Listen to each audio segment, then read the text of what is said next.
Hello, everybody. Welcome to this webinar on energy reduction for AI workloads, co-hosted by the ANDREAS and AI-SPRINT projects. We'll be looking, it's divided into two parts. The first part will be zooming in on the ANDREAS solution and how it will be transferred to AI-SPRINT, along with its own set of tools and techniques to manage AI-enabled applications in complex cloud and edge context.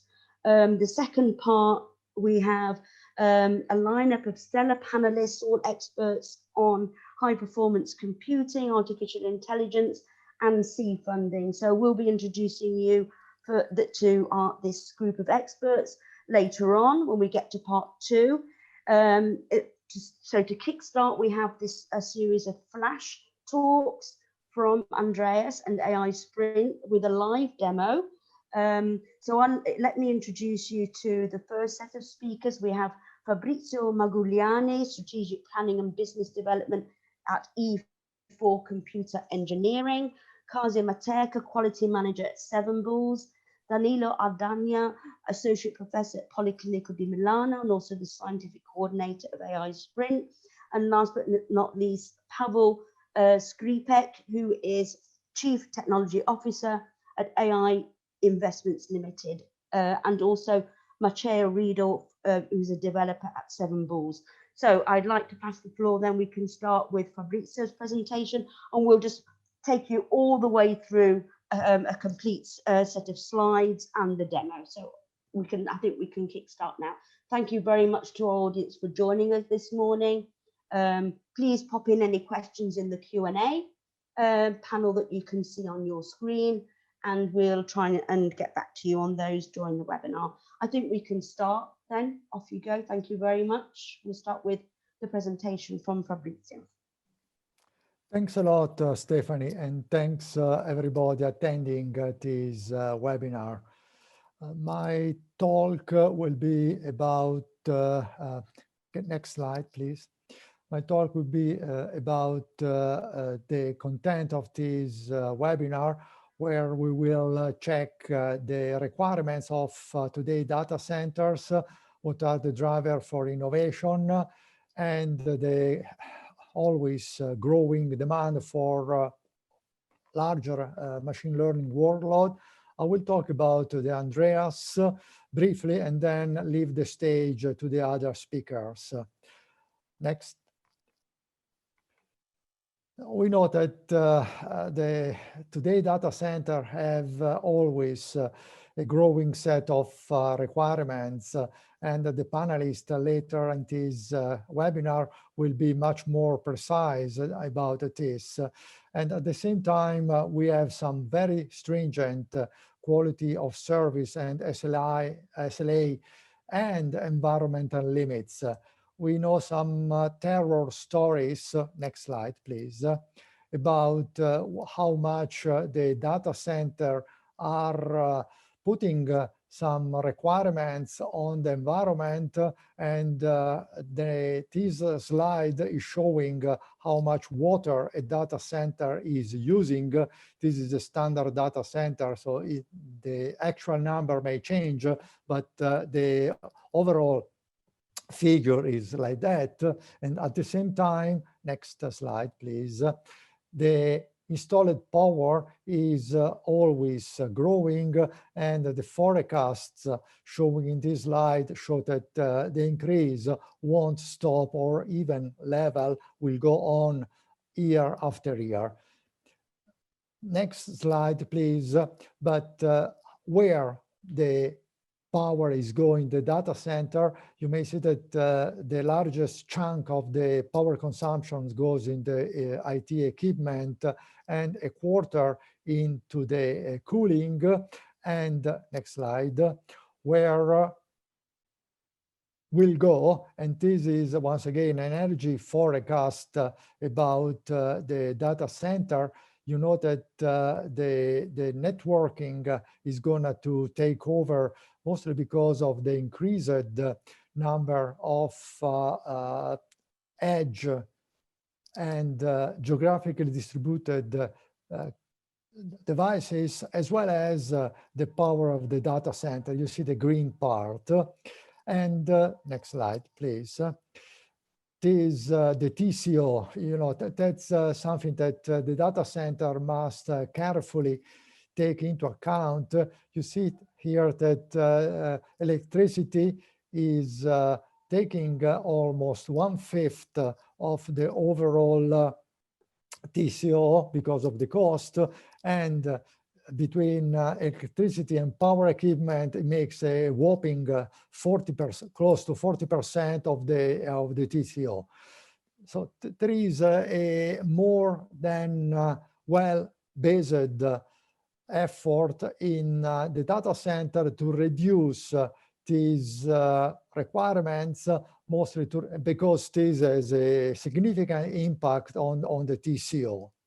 At the same time, next slide, please. At the same time, the drivers for innovation are requesting, next slide, are requesting for larger and larger data sets for machine learning. So the workload are increasing, and not only on machine learning, but also on NLP. Next slide, please. Because we see and we experience on a daily basis that the size of these workload are increasing on a daily basis, asking for more computational power, more bandwidth, more disk usage. Next slide, please. ANDREAS, which stands for Artificial Intelligence Training Scheduler for Accelerated Clusters, is designed to meet the two specific market needs. One is using the computational resources, mainly GPUs, in a better way, and at the same time reducing energy consumption, so reducing what is called energy to solution. And these objectives are achieved through a smart, advanced scheduling solution, optimizing data learning training runtime, and mixing the requirements of the users with the energy consumption in these clusters. ANDREAS enables the operators of the data center to keep power consumption and all the accessory expenses under control, while at the same time optimizing the workload and moving to the cloud, having the user minimizing the usage and the related cost. If, next slide, please. If you want to have more information, here are the couple of pointers. ANDREAS has been supported by the TetraMax initiative through the technology transfer experiments, and the partners of ANDREAS are Politecnico di Milano, 7 Bulls, and E4 Computer Engineering. If I can close, next slide, please, with a picture. A user or a data center lives basically in these two dimensions. One is training time, and the other is cost. Next slide. There are things which are feasible at all cost. No matter what amount of money you can put or how short the training time is, but you can achieve everything. But usually users have two major constraints. Next slide.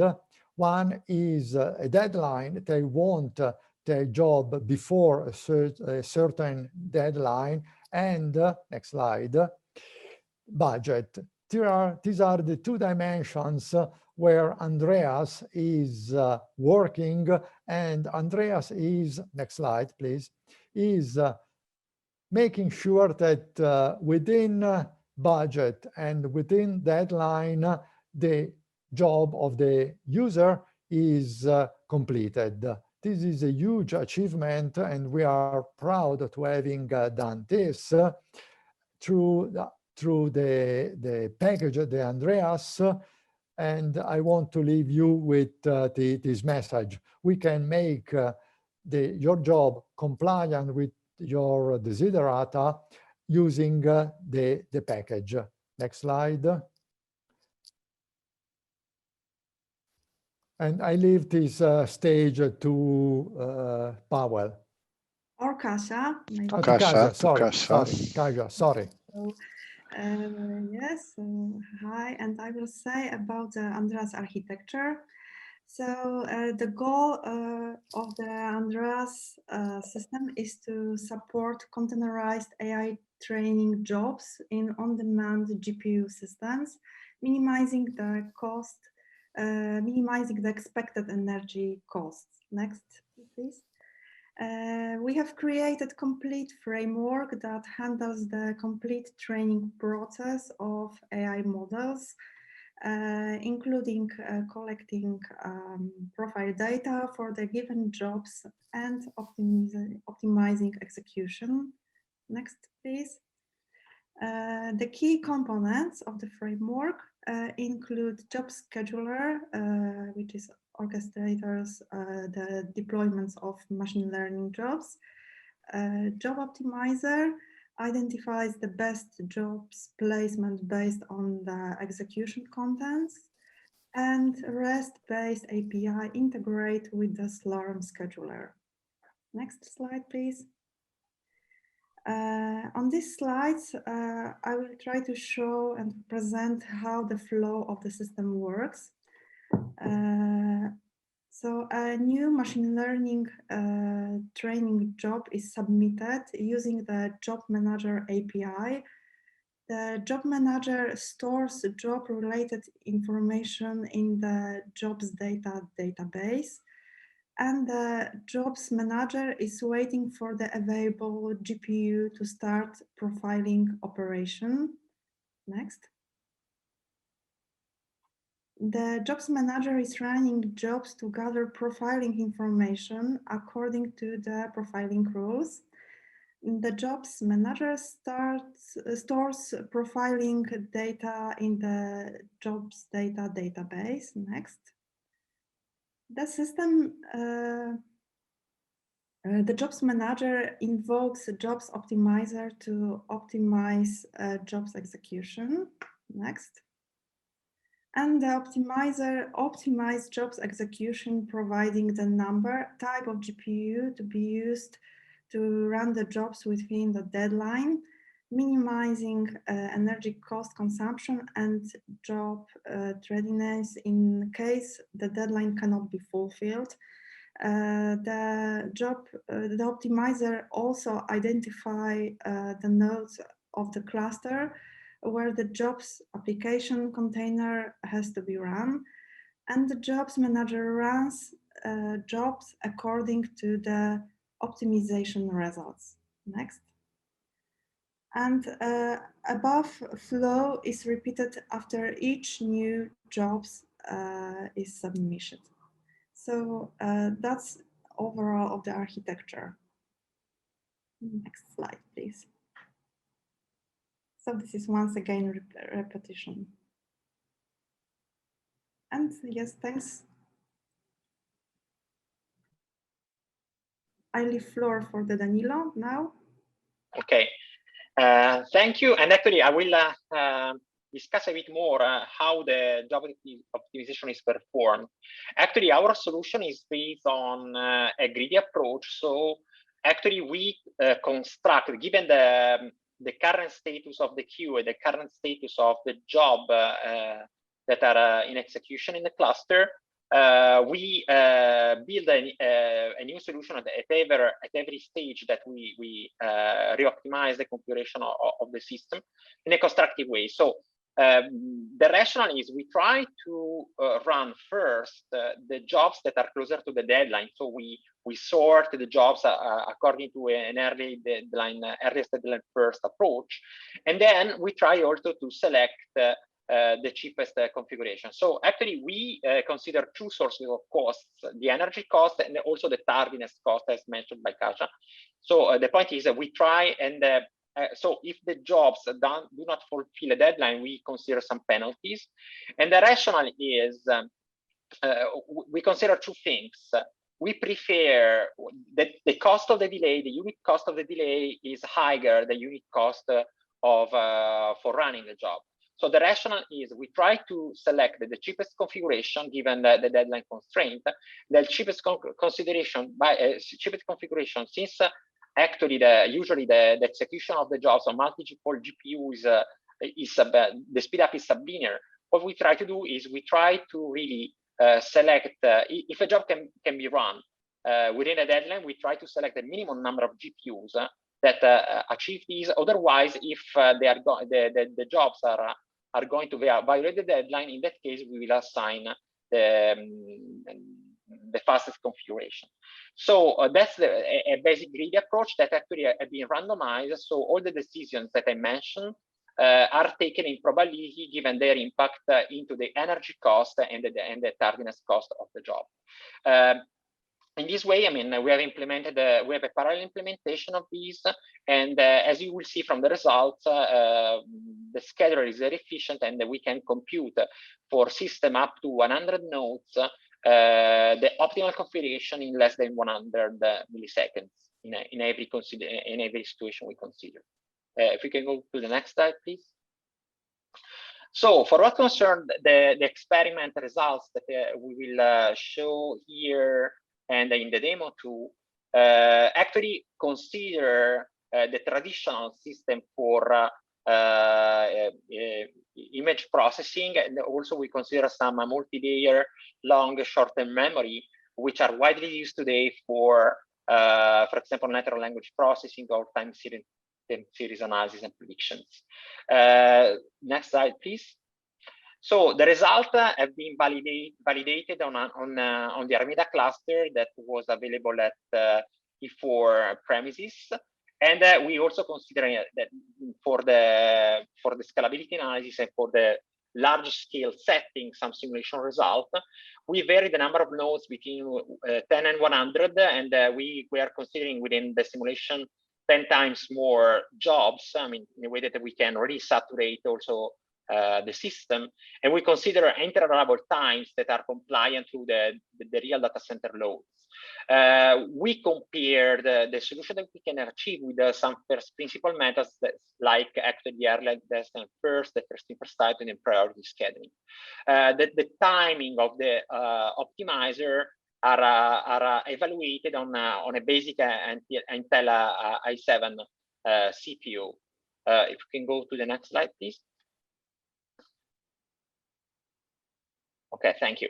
So actually here we report the energy costs and also the total cost that include also the tardiness cost of the system in two different settings. In the plot below, we consider a basic system with actually an homogeneous system with the nodes only with the two or one GPUs, and the other case we consider an heterogeneous system with a node, larger node with 4 or 2 GPUs. As you see here, actually we can, if we can animate, please, we can achieve an energy cost reduction, which actually is between 5 and 10%. So of course, in the larger system, if you see that the results are consistent as we increase the node numbers, and we achieve also better results in the case of the system with a higher number of GPUs. So the higher is the complexity of the system, the better are the results we can achieve. And overall, if we also consider the penalty costs, the cost reduction ranges between 30 and 62%. If you can go to the next slide, please. And finally, here you have again the time to compute the solution of our optimizer that since here the plot is in semi-log scale, you have on the x-axis the number of nodes, the y-axis the time. You see that really the execution time is below 100 milliseconds in every scenario we consider. Next slide. Okay. Next more. So I leave the floor to Powell now. Good morning. I want to present the real demo of the system. The demo was prepared by Maciek Riedl, who is a leading developer of the jobs scheduler, jobs manager part, then the leading developer of the optimization part is Federica Filippini from Polytechnic of Milano. So the credit for that part goes to her, and of course to Danilo for the scientific supervision. And yeah, if I can share my screen. Great, thank you very much. Okay, so that will be a real presentation of the system prepared by the Maciek, so you can see how it looks in practice. Hello, my name is Maciek. I'm a Java developer at 7bulls.com, and today I will show you a short presentation on ANDREAS platform. As you can see, I'm already logged into ANDREAS FA, which is a control unit of Armida cluster. And inside ANDREAS directory, I would launch initialize launching script, which is quite easy to use. And this script would prepare our environment, would start most crucial components of the application, which is Jobs Manager and the optimizer, as well as the database. As it takes a few seconds to start the application, I will show you that I already have prepared working directories for our training jobs, as well as uploading necessary scripts. I will show you one of such scripts. And as you can see, this is a Python. Python script using TensorFlow and GPU to train model. In this situation, this LSTM network. And what is important to say, also added few things required by ANDREAS platform, which is, to be more precisely and most importantly, here saving the model after each epoch. So after each epoch, this script would need to save the model to the working directory, and it will be visible there. And because of that, ANDREAS platform will be able to scan the progress of the training. Okay, the ANDREAS platform the application has already started. I would then switch to Postman program that enables us to send JSON messages. And then I have before submitting of the jobs, I need to set up the configuration of the system. We need to inform ANDREAS project about the valid nodes, and as you can see, I will send such JSON to ANDREAS. Which is important that I need to also specify if those nodes are just for training or just for profiling. We can always switch it later, but in this configuration, I would set that Armida 6, which has 2 GPUs, would be specified only for profiling. I would send such configuration. As you can see, it has been processed. And ANDREAS project is connecting to those nodes to check their states. Then I can submit 8 jobs. And as you can see, I also need to specify how many epochs this such profiling would take. In this situation, I specify that each job would require 8 epochs for profiling, and as such data would be sufficient for the optimizer to determine the optimal assignment. I also had to specify the details of the paths to the working directories that I mentioned before, as well as the scripts that I have shown you already.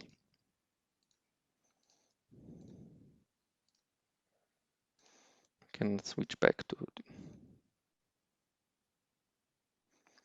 Okay, as you can see, the submissions are being processed, and ANDREAS would now communicate to the optimizer to assign jobs for profiling, and on profiling nodes. And then with such profiling data, we would be able to submit jobs for the real training, which I will show you after a short break, as this profiling data takes time.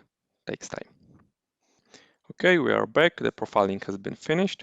Almost immediately, we can go back to Postman and submit our jobs. We need to start with setting the configuration exactly as it was before. We just specify now that all the nodes are for running. Then we put false everywhere. We submit the jobs, everything is the same as was before, but now the profiling epochs number is different. It's set to 0 as the profiling has already been done.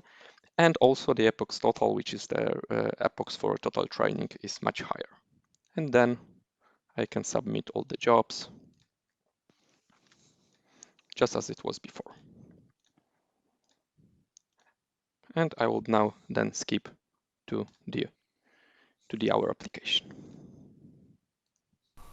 And as you can see, quite fast, Jobs Optimizer sends all of this profiling data and the current state of the system and all of the jobs to the optimizer, and almost immediately we receive the answer where to put all of this, where to put all of those jobs with the optimal solution. When the message is from the optimizer is received, we start those containers, and as you can see, the details here, we successfully started container for job 118 with the GPS on Armida 6. We can verify it on Armida 6 if those GPUs are indeed in use.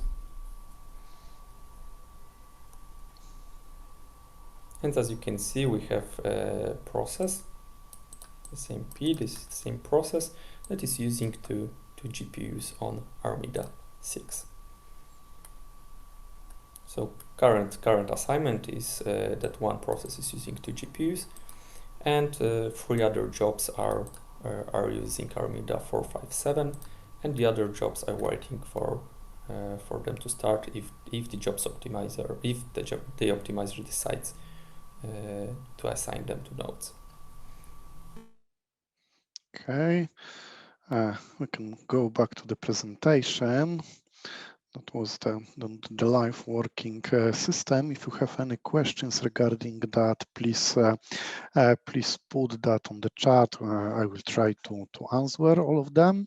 And a few more information regarding the results is that the predicted cost by the Andreas is slightly higher, around the 10% higher than real cost. Yeah, so that increased the credibility of the system, especially for the heavy business usages. Yeah, so it's a very accurate in the predictions and even better in the real execution. Can go to the next slide. Yeah, so this gap is around the 12%. Okay, next please. And very important thing, who can benefit from the Andreas? In fact, all of the companies, organizations which are using heavy GPU intensive processors could benefit from that. Here are some examples, yeah, in mobility and traffic services, financial services, and the companies like AI Investments are the Andreas is very beneficial for them as they are very heavily users of the GPUs, and the cost savings could be really significant. Also, for example, the movie and creativity industry, they are using a lot of the GPUs. Also, weather forecasting, oil and gas industry, and many more examples as the the GPU usage is very heavily popular, and the usage of the GPU is increasing. Probably in all of these use cases, Andreas could be significantly beneficial. Okay, thank you. I think the next slide. Yeah, and also, of course, the AI-SPRINT use cases, we are expecting that will be beneficial from this solution, maybe not Andreas, but the final version developed in AI-SPRINT project. Next one, please. Okay. So, actually, it's back to me. Yes. So, what are we doing, and how? What's the perspective in AI-SPRINT? How we are evolving Andreas? Actually, we are doing two main things. We are considering not only the training part, but also the inference part of AI applications. Moreover, we are not just considering data center or cloud data centers, but we are also considering deployment in edge system, computing continuum. So the reason why is, of course, AI is growing, but also edge technology is growing. You see that the expected growth rate is about 12% for smart AI devices that can run at the edge. Actually, in this way, the forecast says that we will have novel applications, AI applications that actually can benefit from edge deployment because of the reduced latency, because of the possibility to run even if the system is partially disconnected, and moreover, we can provide also higher privacy to end users. On the other side, the complexity, we add complexity for the deployment and the operation of an heterogeneous distributed system. So we will have new challenges from the infrastructure perspective. If you can move on to the next slide. So actually, the key point in this system is related to the fact that everyone is interested in AI application, in AI growth. But if we look at the system as a whole, the hardest part of the system is not the artificial intelligence. Actually, if we look at the system of the big players like Google, Facebook, and so on, actually in this system, the machine learning code is just 10% of the system itself. So if you can move to the next slide. So what we are doing in AI-SPRINT actually is we are trying to develop a unified solution that support both the design time and the runtime of such system. And so actually we are developing new tools for the design of application. Actually, we have some also specific assets for example, for the network architecture search, where we want to allow end user of the system to just submit label data sets and to identify the best model, which and with best model, we mean both the accuracy of the AI model, but also the performance and energy consumption, for example, as we are starting in Andreas. Moreover, we will have also advanced solution for the runtime management of such systems. So, for example, we'll be able to identify multiple partitioning of a deep network. We will execute this deep network partition on the edge side and on the cloud side, and we will switch from one configuration to another according to the, for example, to the state of load of the edge system. Can you move on, please?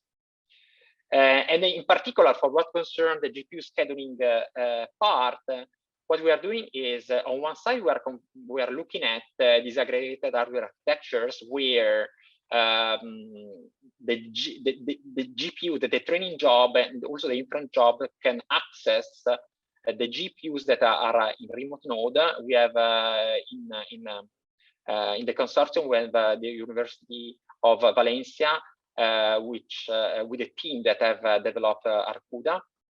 So that's the first thing that we will do in Andreas, and then in AI-SPRINT, sorry. And then finally, what we are also looking at is, so far we took the perspective of the data center owner with the energy cost minimization, but in AI-SPRINT, we want to also to make happy the final cloud end user. So the scheduler will be evolved in a way that we can support also the virtual machine flavor selection in public cloud to minimize, in that case, again, the penalty cost, but also the cost to run the application on cloud. And that's very significant, in my opinion, because GPU-based VMs are very, very expensive. And finally, I mean, from the research side, we are evolving also. Actually, we have already some results on that we don't show for the sake of time. We are developing some other heuristic methods based on local search and path linking that actually, against the the greedy algorithm, the random greedy algorithm we implemented, we can achieve other from 5 to 5% more cost reduction. So I think that's all from my side. Is back to Fabrizio.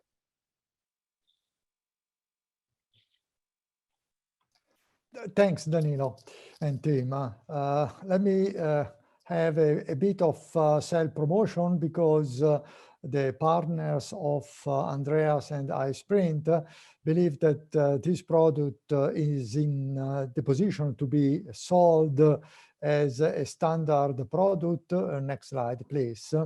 And if you want to evaluate or having a demo of the product, feel free to go to the website of E4, and you will find the link to the webpage for Andreas, where you may select whatever form you want to use to test and play, quote unquote, with Andreas. We want to have a field test of Andreas, and we are available to work with the team to improve the product or to embed your requirements and your recommendations. So feel free to get in touch with me or with anybody of the team to know what kind of options you have to purchase or to demo the application. Next slide. These are some other pointers and references for the data used in this presentation, mostly on the cost in terms of environment, as well as total cost of ownership for AI training and simulation task workloads. Next slide. And with this, we are done with the demo and the presentation part of the webinar, and I'll leave the stage to Stephanie. Thank you very much, Fabrizio. So a big thank you to the Andreas and AI-SPRINT team, Fabrizio, Kasia, Danilo, and Pavel. I'll now pass the floor to my colleague, Niccolo Zatteri, who will launch our first poll. This will be quick. You have just a couple of minutes to share your viewpoints on the question. So I'll pass the floor to you, Niccolo. Thank you. Yeah, thanks, Steph. So, and thanks to all the audience for attending the webinar. So, we would like to, know your view and interact a little bit for what is possible in these, digital events. So you just seen on your screen a question popping up. So related to the transfer of research results, and how you believe these are important. We heard from the presentation how, starting from the Andreas solution, we are going to actually use it not just in Andreas but also in AI-SPRINT, and we will see more in the panel session coming up. So please feel free to vote, and we will see basically the results coming up on the screen shortly. We will just give you. It's going to be quick, so really 30 seconds, and we will show the results.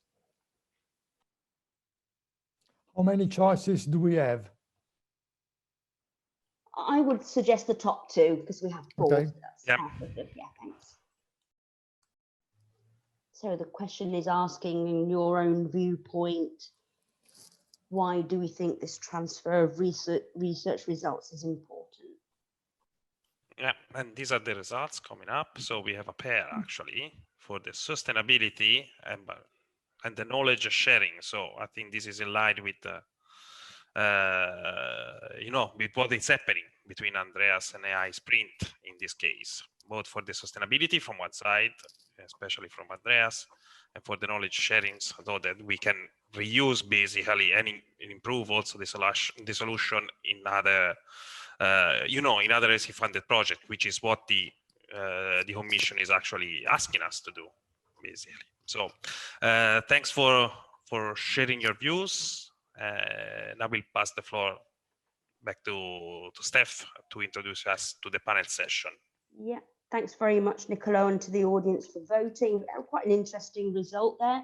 But with no further ado, let me introduce you, our stellar panelists this morning.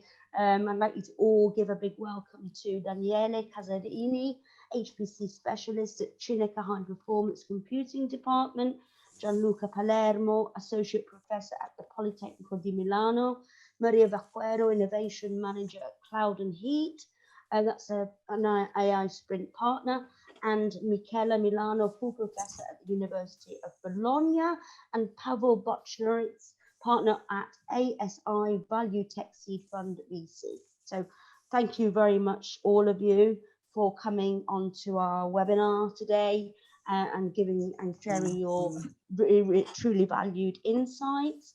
We have a set of questions for you. The first one, if I may, would be to ask you all to give us a quick 1-minute takeaway on what you've seen from Andreas and AI-SPRINT presentations and demos this morning from your specific viewpoints. And if I may start with Daniele, and then we'll move to Gianluca, Maria, Michela, and Pavel.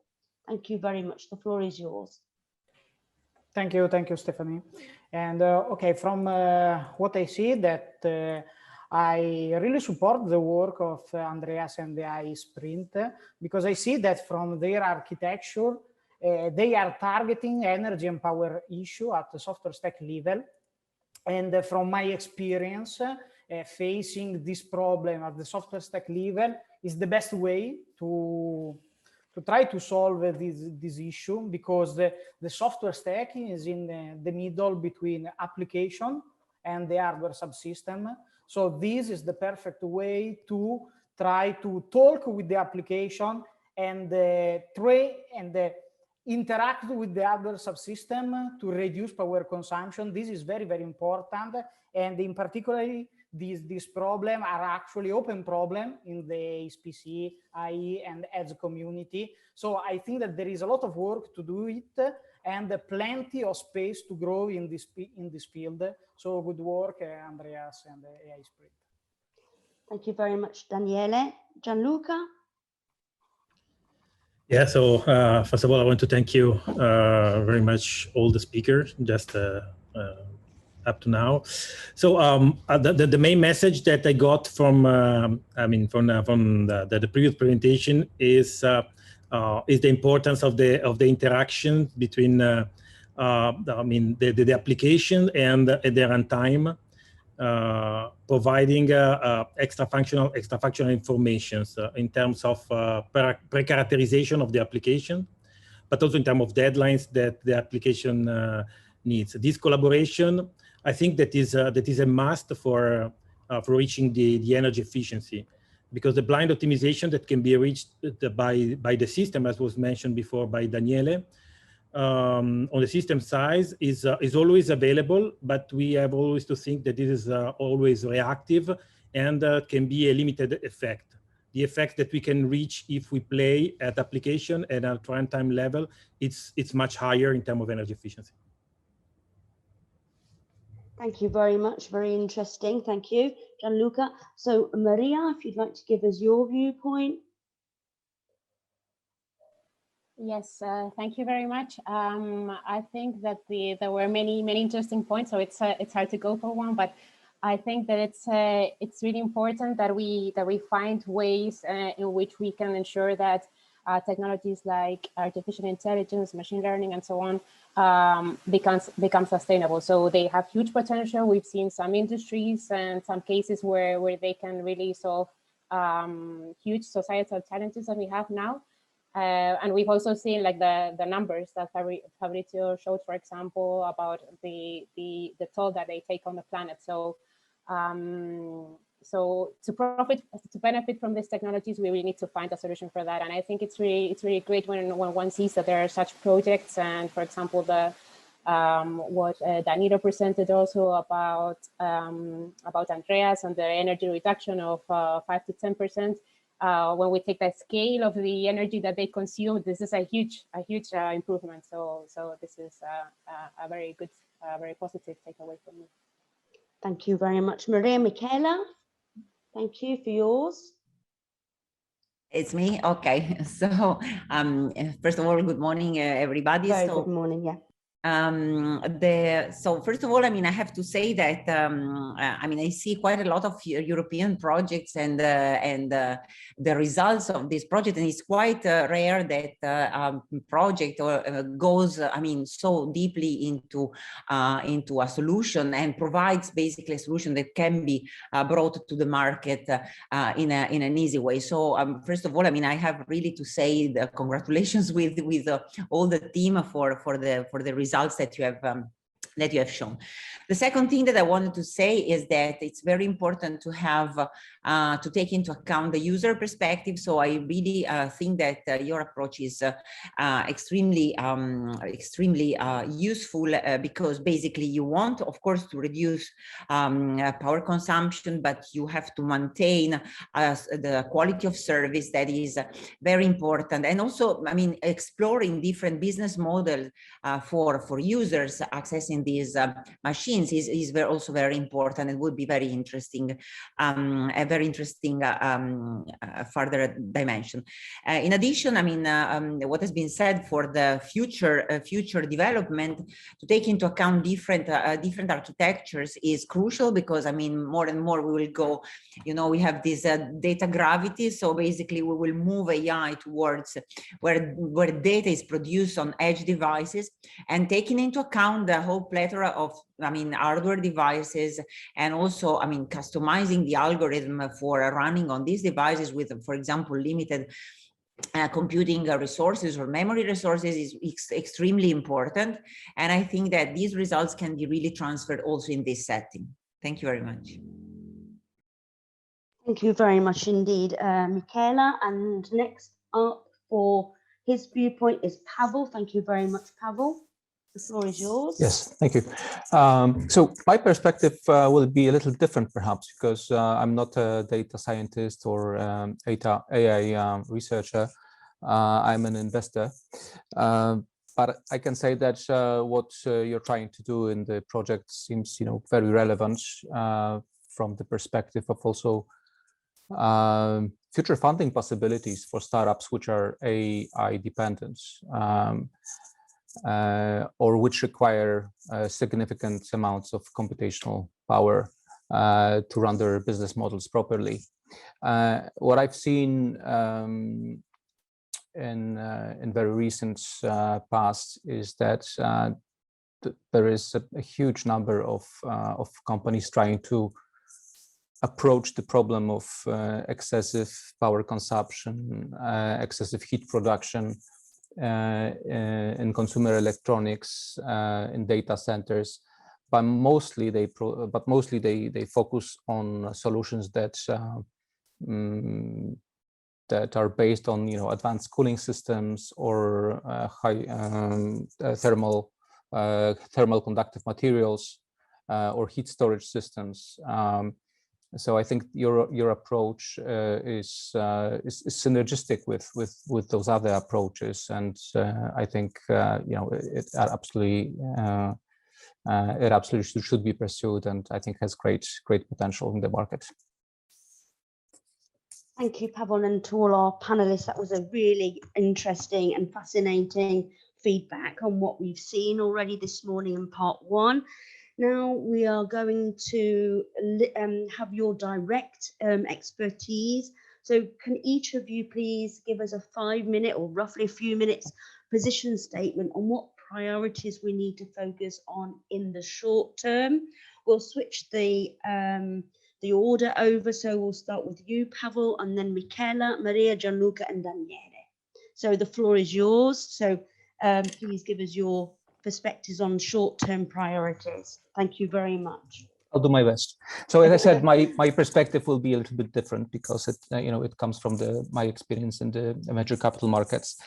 I'm also less focused on the area of high power computing, but more on applications of AI machine learning in the various, you know, verticals. But you know, firstly, I'd like to say what I see as the drivers for demand for solutions that like you're developing. So I think, there was a huge wake-up call last month when Cambridge Center for Alternative Finance disclosed that the overall yearly power consumption of Bitcoin miners is over 110 terawatt hours per year, which is broadly the same amount as that Sweden or Malaysia are consuming. And I think it's been a wake-up call because we've, as investors, we've probably looked at digital startups, not just in AI, but also IoT or AR/VR spheres as broadly, being very sustainable. And I think that perception is changing quite rapidly. But I would like to emphasize that, from my perspective, this is a very complex field and each AI application has its own requirements. One area that I'm working with is a connection between AI and IoT. And this is a hugely, exploding area. And, Gartner recently estimated that there's already 40 zettabytes, that is, 40 billion terabytes of data produced by manufacturing devices available somewhere, in the cloud in the world. And this data is being used more and more intensively for predictive maintenance in industry. This is calling for, for a lot of innovation. This allows huge advances in manufacturing, but it's also going to cause huge demand for power. Also, what we see is a growing prevalence of real-time systems, and of course, blockchain is Bitcoin is one of the examples. But also, autonomous vehicles will be an emerging field where this is the demand for computational power will be huge. But another field that I'm working with is energy sector, and this is perhaps less obvious, but this whole prosumer revolution results in the fact that electric energy grids are becoming more complex, and energy is not flowing just one way but both ways, and it is being aggregated and transferred to energy trading floors.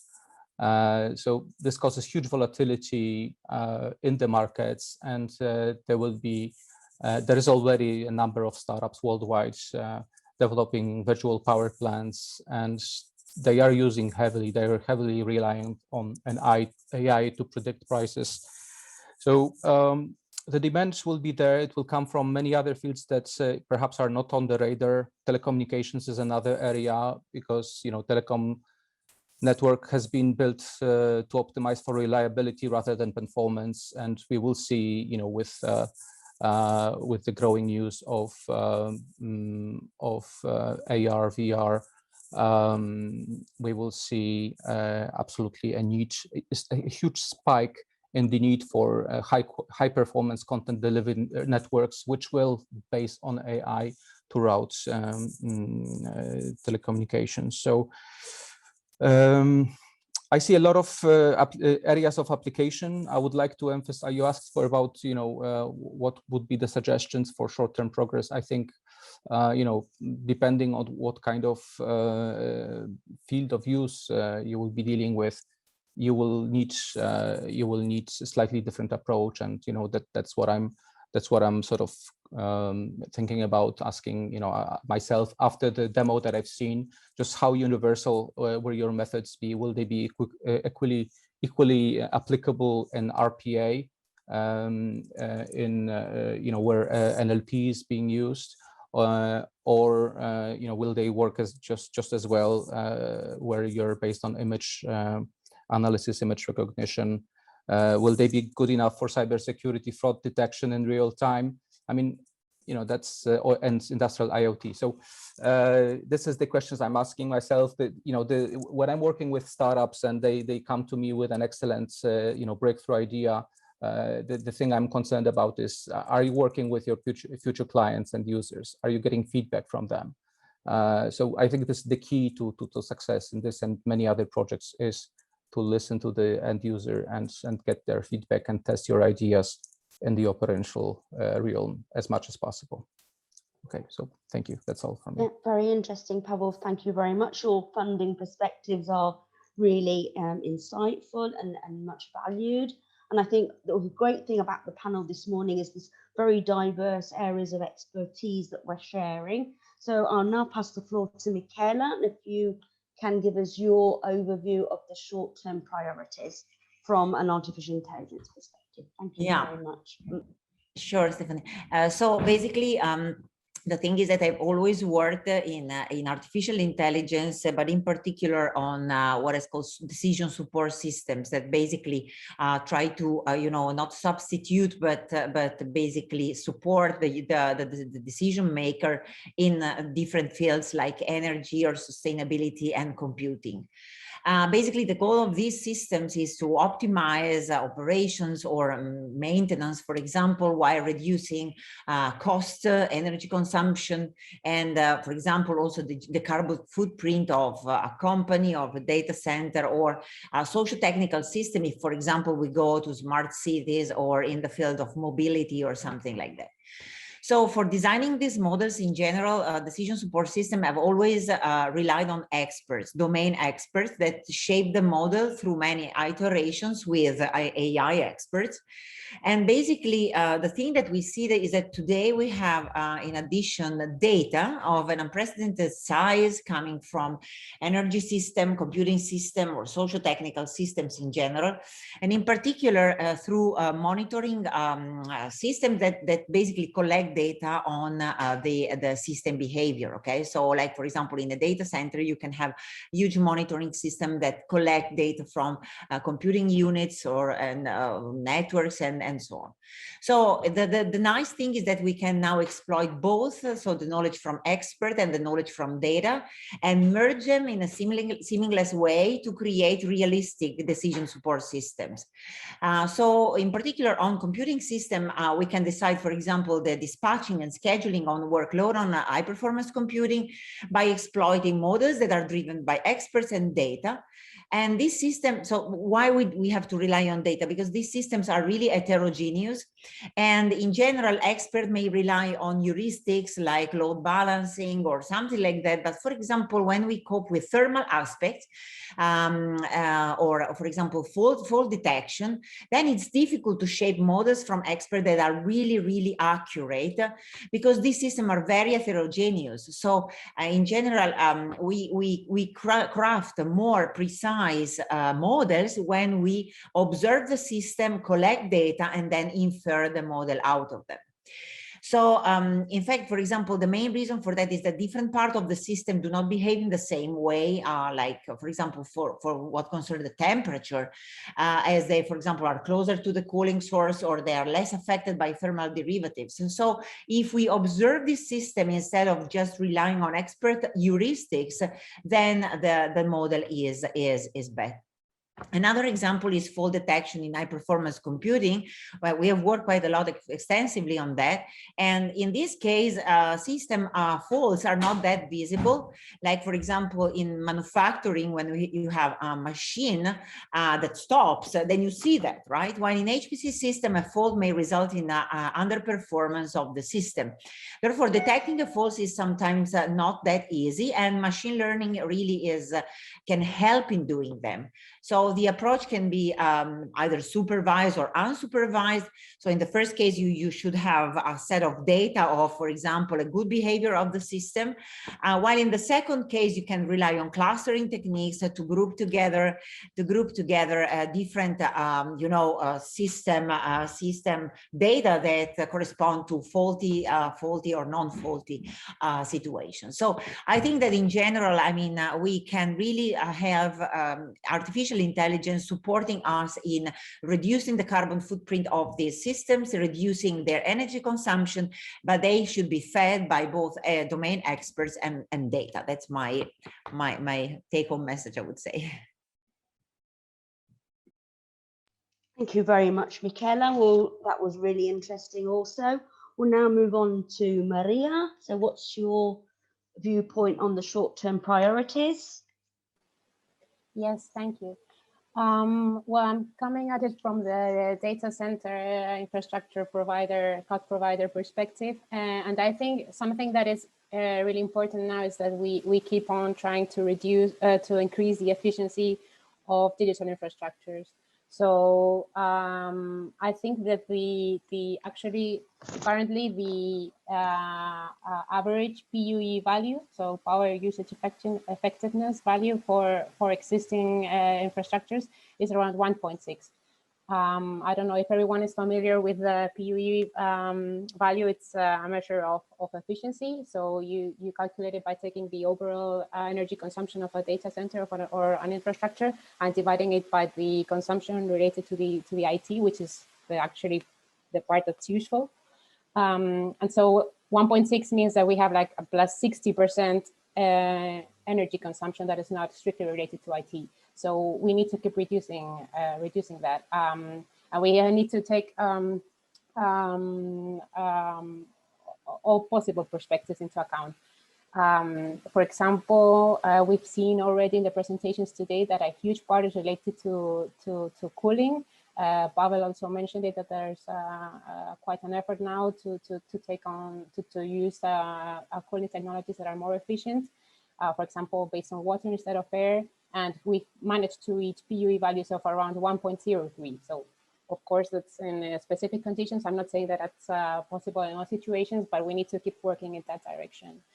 And then we need to also take into account if we can do something useful with the waste that digital infrastructures produce. So they produce a lot of waste heat.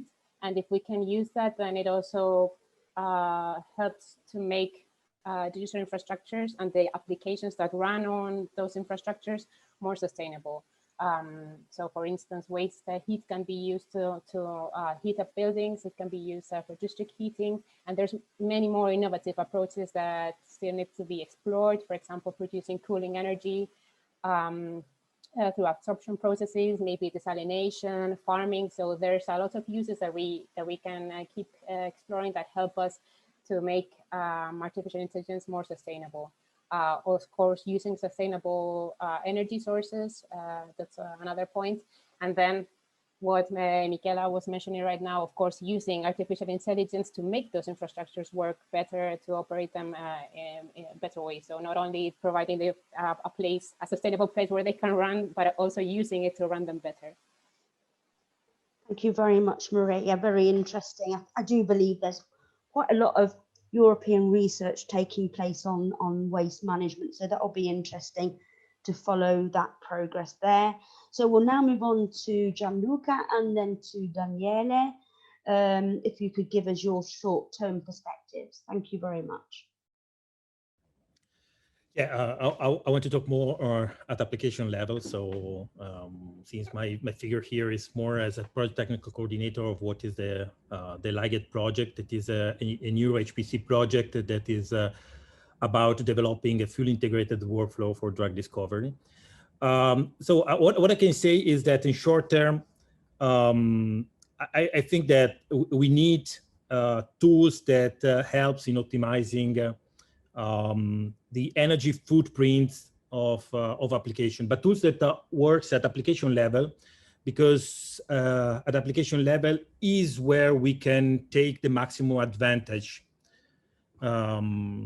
We have also to keep in mind that who writes the application actually doesn't care, except if you are in a mobile context, it doesn't care about the energy efficiency of the application. And the reason is very simple, because if we think in HPC, the billing, but also in a data center, the billing is not in terms of energy, it's in terms of time. So the goal is always to optimize the performance of the application and not to think about the energy footprint. So as you can imagine, the primary concern when you design a new application is about optimizing performance. Actually, but we can say that optimizing performance in any case for a certain type of application is not a completely different direction of optimizing also for energy.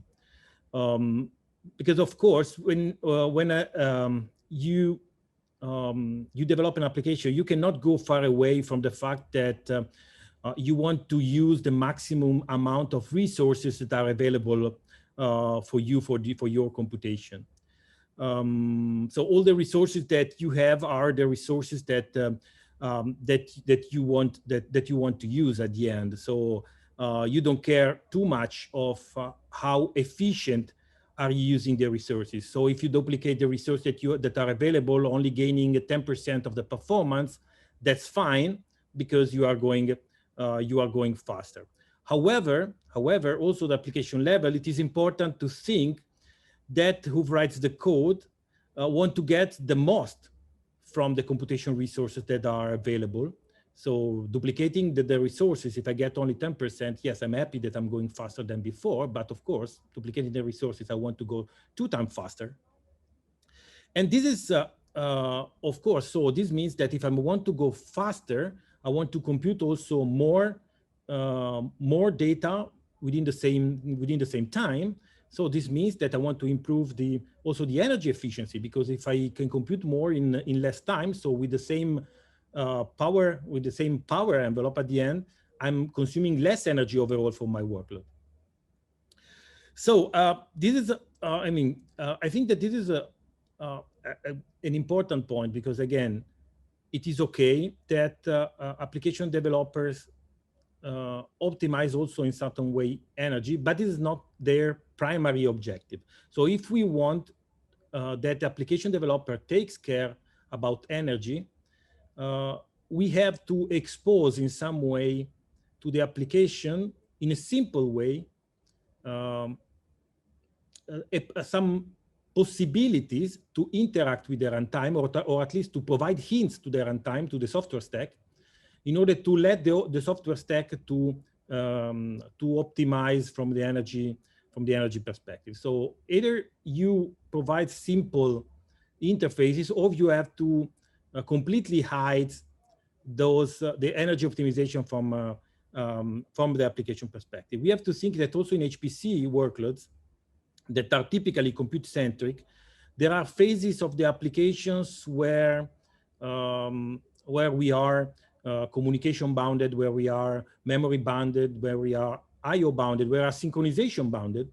And if there is the possibility to notify those to the software stack, we can provide to the runtime system, to the software stack, capabilities to optimize those particular phases. So not asking to the application to optimize those phases, but we can let to the system, to the software stack, to optimize those phases. There are very good examples in the recent period about tools that are in those directions. There was an European project, REDX. There was Antarex project that were actually facing this type of problem. One tool very interesting was Countdown, that was developed by Daniele when he was in Unibo, and now it's continuously using it within Cineca. That actually were doing this. So in that case, was completely transparent, optimizing the phases of during the synchronization phases of an application by scaling the frequency when there was no need to go faster. So again, I think that we have always to keep into consideration that the application level is the point, is the place where we can optimize more from the energy perspective, because there are all the information about the usage of the underlying resources. So at application level, we can be proactive. On all the other stack and on the hardware side, we can be only reactive. So you can gain still in terms of energy, but the degree of freedom that you have and the amount of energy that you can save is much less. Thank you very much, Gianluca, for that interesting perspective from the application layer. And I definitely, you threw a ball into Daniele's court, so the floor is yours, Daniele, for your short-term priorities. Thanks. Thank you, thank you. I want to mix, to start, I want to mix the example of our facility here in Cineca. At the moment, we have system that can that consume at least 5 megawatt. The next system, the Leonardo per-exascale system that will be installed here in Cineca in the new facility at the Technopolo facility will consume 10 megawatt. On our roadmap, our first exascale system, the post-Leonardo, we will scale up to 20 megawatt of power consumption. So for us, power consumption, energy consumption is really something to take care about it, because we pay bill of this system. So optimize the energy at the system level, to all the level of the system is really important. For this reason, I want to summarize on my experience the level where it's possible to optimize the energy. The first one is that the hardware level, and every device that today we install in a supercomputer facility must have components that are able to reduce energy when they are not utilized. And this is something that are mandatory in our procurement that we write. We ask about this kind of component. And the second lever at the application level, and this I want to link to what Gianluca said, that the focus of an application must be on the performance. The best way to achieve energy efficiency on application is at performance level. If your application can run it at half of the time, at 1/3 of the time, can reduce the energy consumption of 3 times. And this is something that is not possible to achieve with any kind of energy efficient tool. But the third level is the software stack level and runtime level, on what Andreas and the AI-SPRINT architecture targeted. And this is the level where the magic should happen. So, because this is the level can link the application level, so the workload of the application, and the hardware subsystem. To understand what the application does, is possible to apply algorithm and the strategy to the hardware subsystem to reduce the consumption. And in Cineca, we participate in a lot of European projects to do that, in particular on API project, the European Processor Initiative project, where we co-design the system, the hardware to reach the maximum energy efficiency at the hardware scale. So to have, in our case, to have the possibility, the knob to reduce and speed up the performance, and of course the consequent the power consumption of the SIP, only when the application need this kind of performance, reducing the waste of energy and the power. And the second one is at the software stack, where in a Regale project we bring our knowledge on Countdown, as Gianluca said, that is a tool that is able to understand the communication of an application and reduce the consumption of the system when this is not needed. So if I have to give a takeaway message for Andreas and AI-SPRINT, is that to focus on the application workload, to identify the energy saving sweet spot of an application,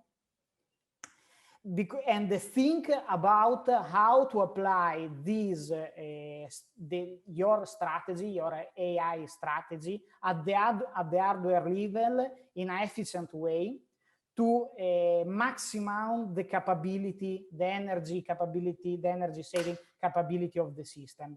And I think that it's really important to remember today that the bottleneck of the HPC and AI workload today is not on the computation, but is on the data movement. So take care a lot of the data movement of your application and try to optimize the performance and consequently energy efficiency of the system based on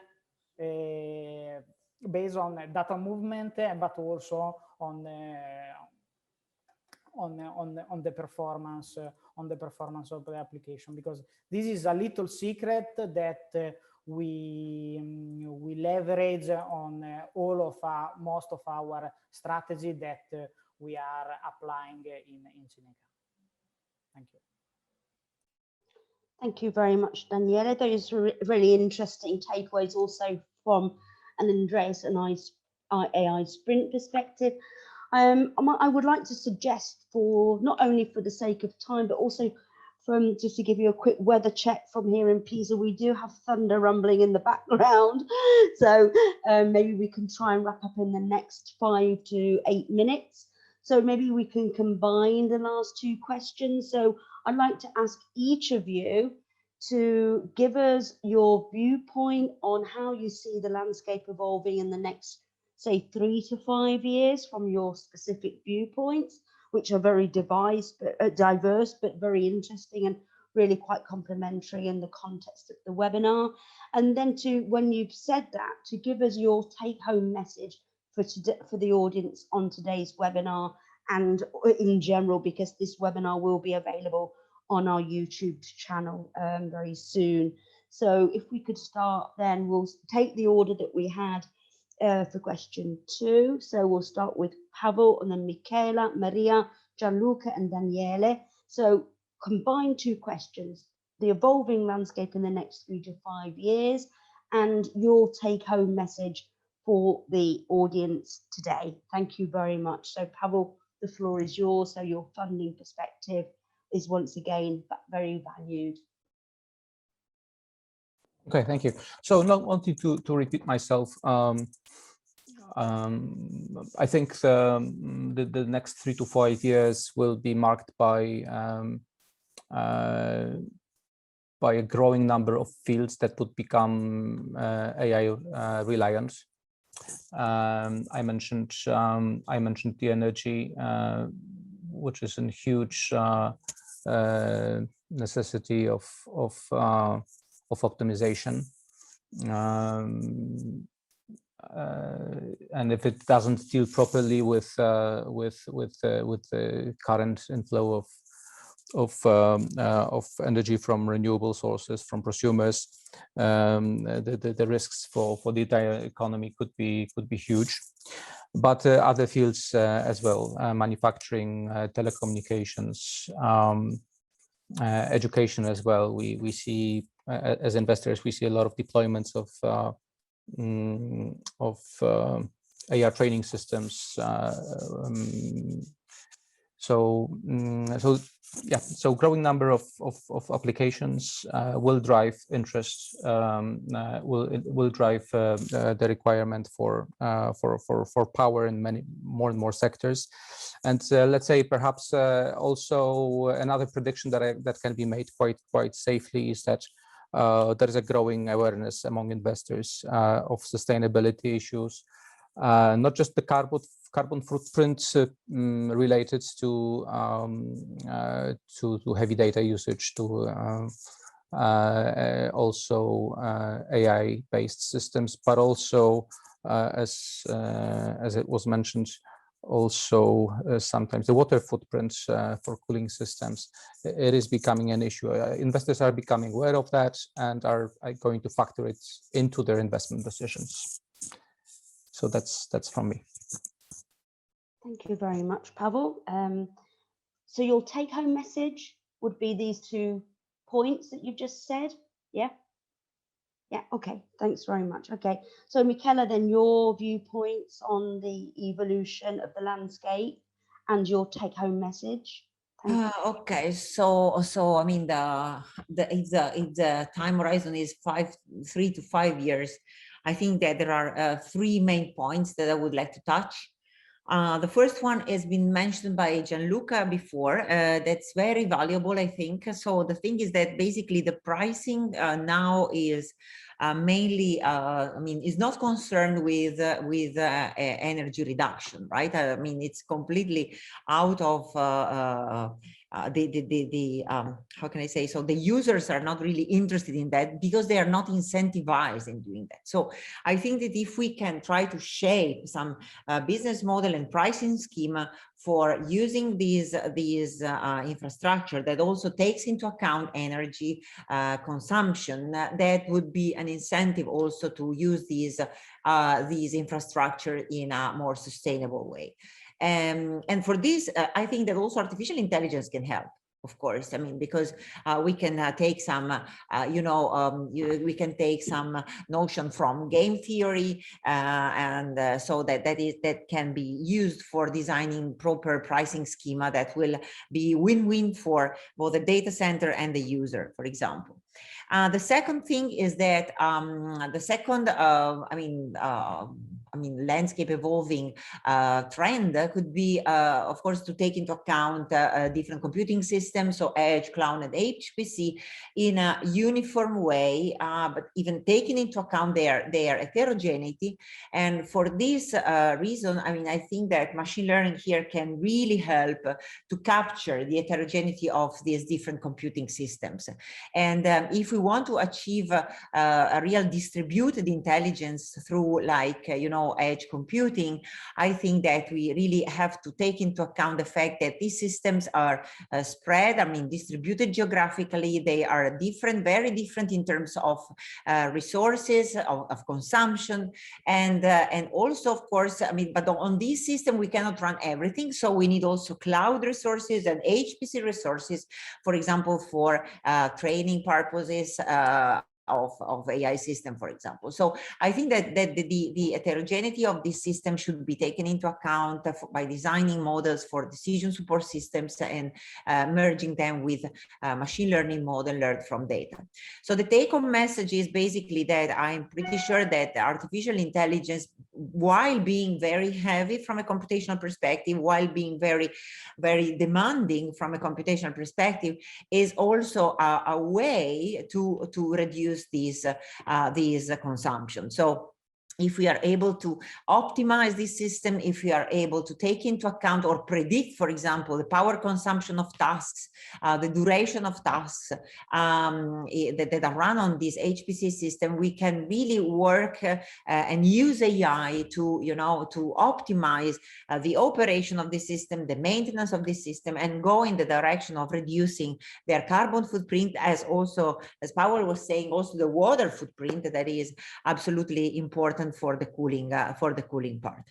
So yeah, I mean, also going into the reduction of cooling of the cooling cost is crucial, because I mean, a very large amount of energy is spent there, and overall, I think that artificial intelligence, decision support system properly combined with machine learning models, I think that are the way to go in the next few years, and also the take-home message that I would like to give in the panel for optimizing and reducing the impact of this system on the environment, for example.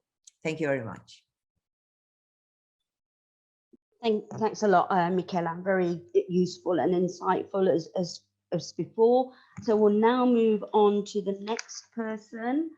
Sorry, I think it was me. Yeah, it was you. Thank you very much, Maria. Thank you. Thank you. The floor is yours. Thanks.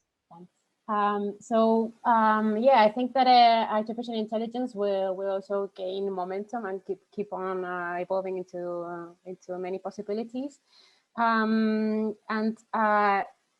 What we know, or what we think, is that the edge infrastructure is going to become more important. Computation is going to happen closer to the edge, and this leads to more distributed, more decentralized, more heterogeneous infrastructures. And I think that the key thing in the next 3 to 5 years will be to figure out really ways in which we can manage this computing continuum and decentralized infrastructure in a way that it functions like a real system. And then we can also have huge benefits from that. So if we manage to do that correctly and the systems are interoperable and we have security and we have quality of service in the system, then we can start to think how we can also improve the sustainability aspects. So can we send workloads to places where energy is currently being produced, where heat is currently necessary, for example? So lots of possibilities there. And I think, again, that artificial intelligence can also help in making that a reality. You also asked about take-home message, and for me, I'm leaving today this webinar with a huge optimism. I think there's a lot of challenges ahead, but there's also a lot of ideas, and I think that's the key message, that on the technical level we have room and ideas for improvement on the hardware level, software level, application level. We have ideas about how artificial intelligence can make itself sort of more sustainable on the long term. We've also heard about stakeholders, investors that are care every day more about this aspects, and how we can make users also more interested in improving the energy efficiency. So lots of options and lots of ideas and reasons for optimism. Yes. Super, thank you very much, Maria. So you're energized by the whole energy efficiency, okay, which is good to hear. Okay, so we'll now move on then to Gianluca and then to Daniele for your long-term priority or evolution in the next 3 to 5 years and your take-home message. Thank you very much. Yeah, I want to repeat a bit what Michela mentioned before. So I think that in the future, what we have to think about is to put the bill also at application level in terms of energy, or on the opposite, to provide the rewards to those that have energy efficient application that runs on a certain resources. So this is very important, because we need the awareness at application level that there is this concept of energy efficiency that is important for who has to manage their resources. And this should be done by I mean, we have in some way to force application developer to use libraries that provides hints in some way to the higher part of the software stack, in order to facilitate the possibility to collect data about the application. So those can be profiling data, or data when the application is running, so it has been deployed, in order to facilitate also the decision step for performing energy optimization. So everything should be done in some way by tuning the resources that are needed for a certain application, to tune also scheduling policies, has been shown before during the introductive part of this seminar.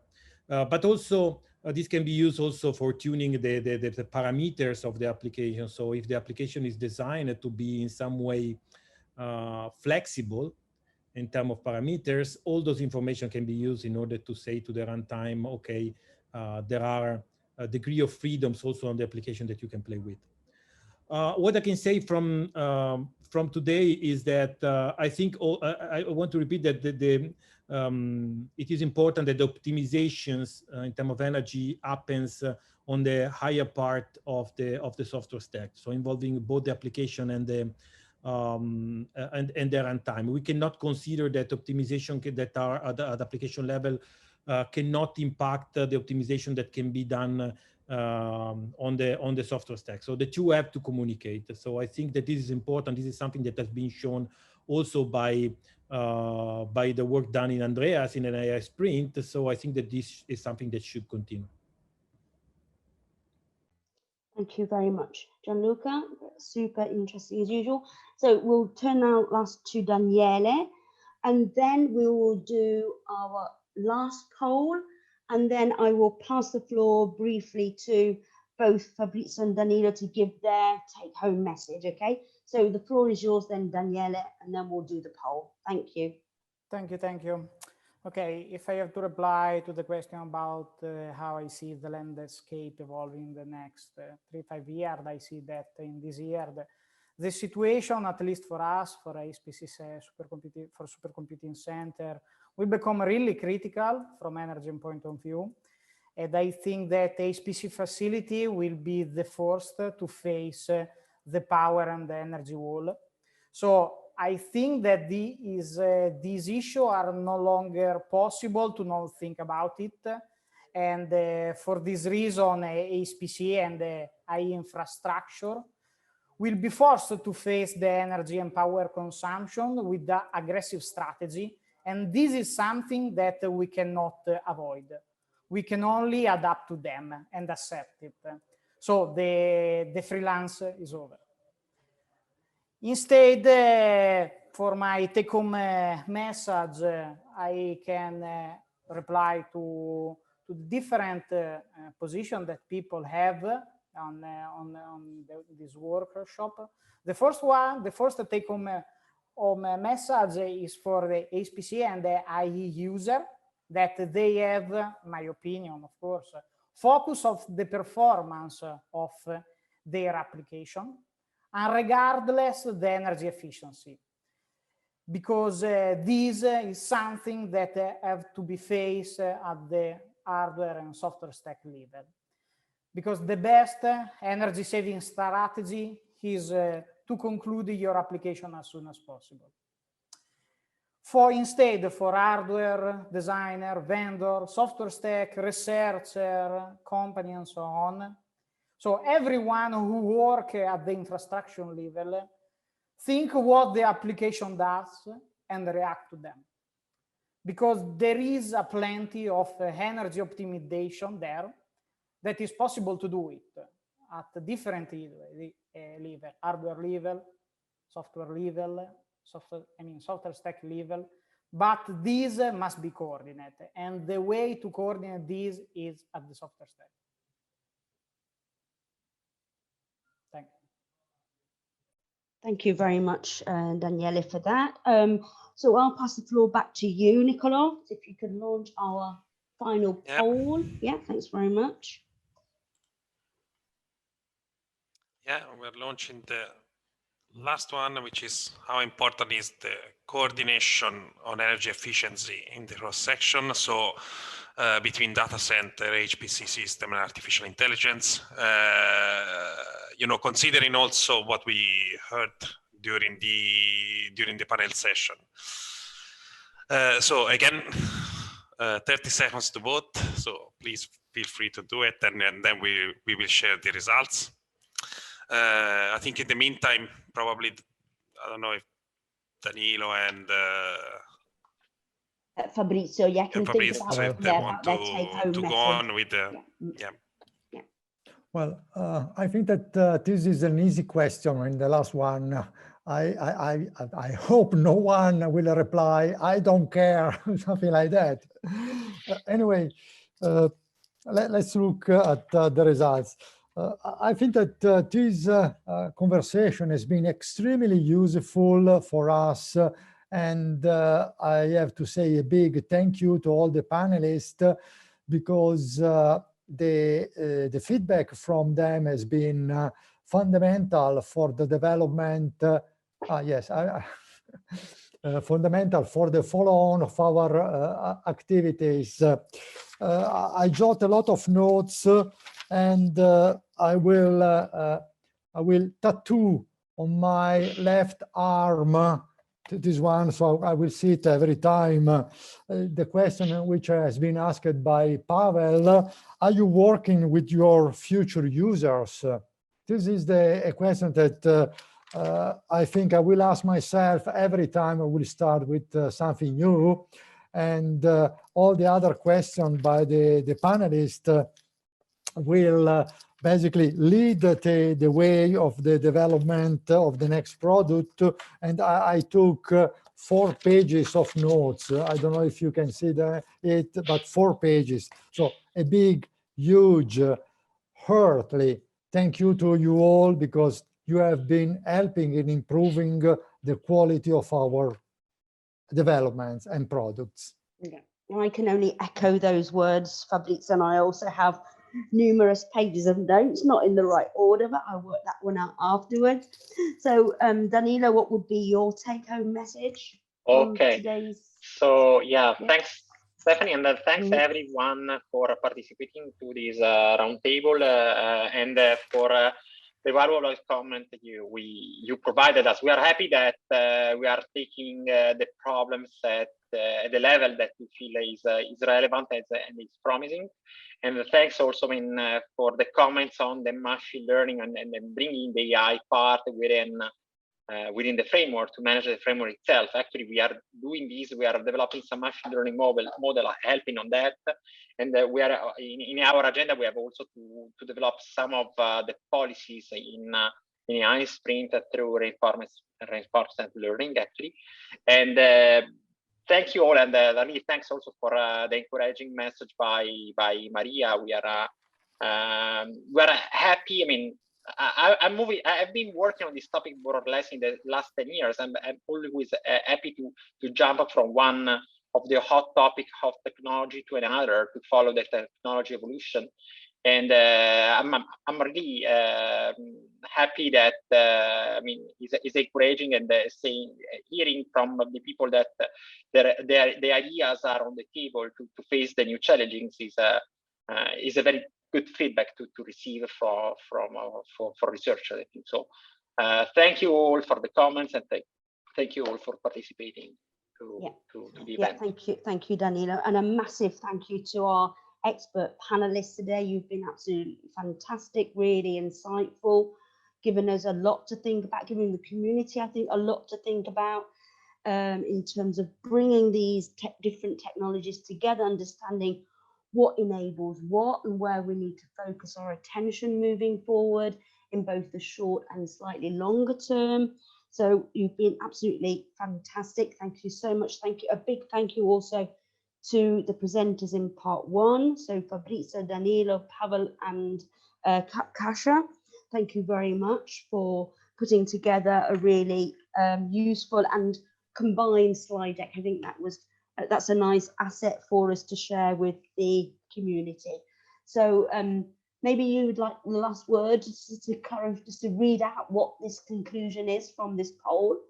Basically, the 100% was selecting critically important. So, and I think this was also, you know, the outcome basically of the panel discussion. So I think we are all on the same page. Yeah, absolutely. Yeah, so critically important for 93% of the voters.